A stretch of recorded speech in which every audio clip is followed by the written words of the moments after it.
Welcome to Stories of Chazal. We have a story from the Medrash Rabbah. This story pertains to the pasuk in Parshas Eikev, where it speaks about certain brachas that will be. It says, which means that basically there won't be any kind of barrenness. And the simple title of the pasuk is that it wouldn't be either in your animals as well. But the Medrash gives an alternate explanation, which is the way it plays on the words is there won't be any kind of akara, a barren, uvivim techa, meaning even those people who lead your animals, people who work with the animals, even they won't have any barren responses. What does that mean? So the Medrash gives a story to describe what this is referring to. The story is with Rabbi Yonasan.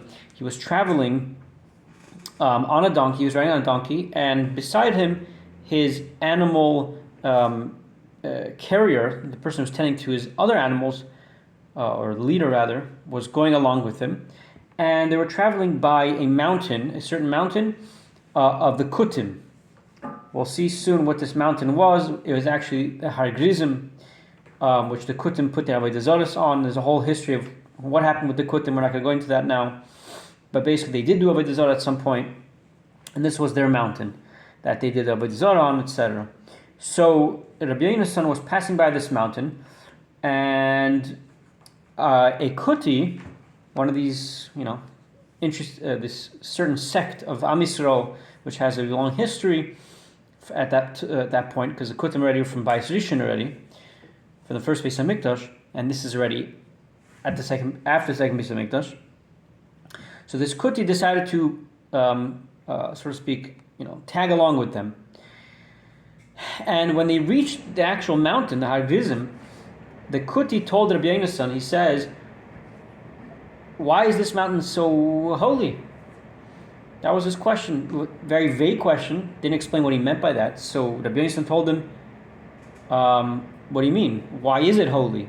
Because the Kutim considered it a holy mountain. They did the Avodah Zarah on there. So Rabbi Yonasan was asking back, "What do you mean it's a holy mountain? Why is it holy?" So the Kuti told him, because it wasn't, during the times of the Mabul, this mountain was not hit with the Mabul. So Rabbi Yonasan tells him, "How do you know this?" He's asking him, "We'll see soon." He doesn't agree with this premise. So the Kuti told him, he says, "What do you mean? It's a pasuk." He tells him, "Where's this pasuk?" A pasuk in Yecheskel, that Hashem is telling Yecheskel, the word of the Torah is over there is, he says, "Ben Adam," that's how you refer to Yecheskel, son of man. Emor la, he's referring to the Jews. Tell the Jews, "At eretz loy metahara." You're a land which is not pure. Hi loy gushma b'yem zoam.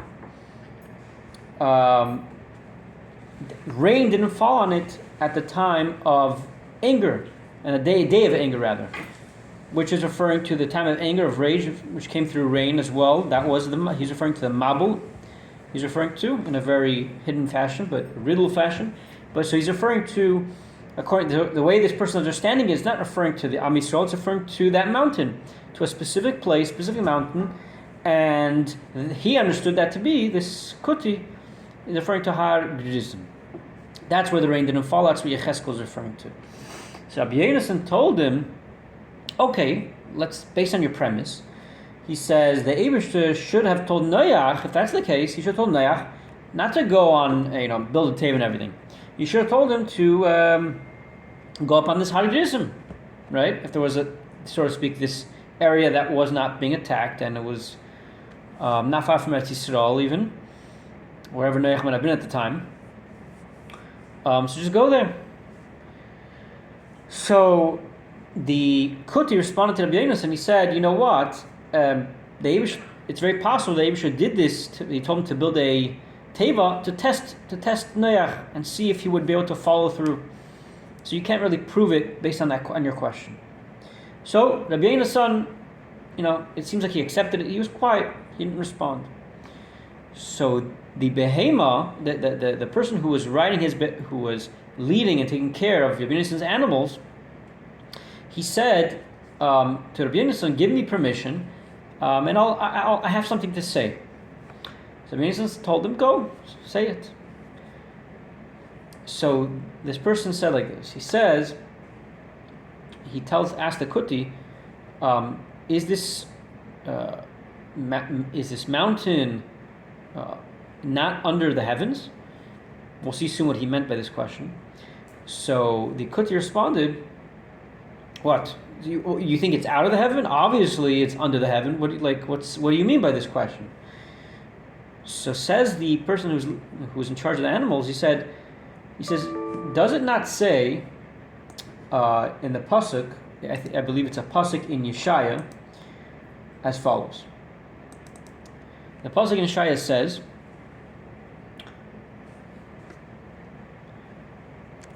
like this.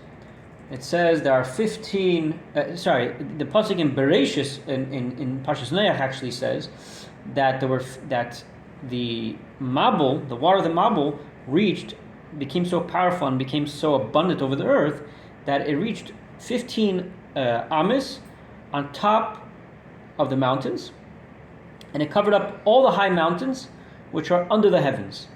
In other words, if you read the pasuk simply, it implies that any mountain is under the heaven, which you're agreeing with me, all the mountains under the heaven, they're all covered from at least 15 amas water on top of them. So if that's the case, that includes Har Gerizim. It's literally, the Torah literally says every mountain. Right? It says kol haharim agvoyim asher tachas kol hashamayim, it says. And that was his response. So right away Rabbi Yonasan was so amazed by this answer, he got off his donkey and he put the caretaker of his animals, he put him on his shoulders and he carried him for 4 milin. 4 milin. Milin is a very long distance. This was, so to speak, the miles of the time. This was out of respect to him, obviously. And he called out the pasuk in Yeshaya, which says, V'chol lashon tokum itach lamishpat tarshi.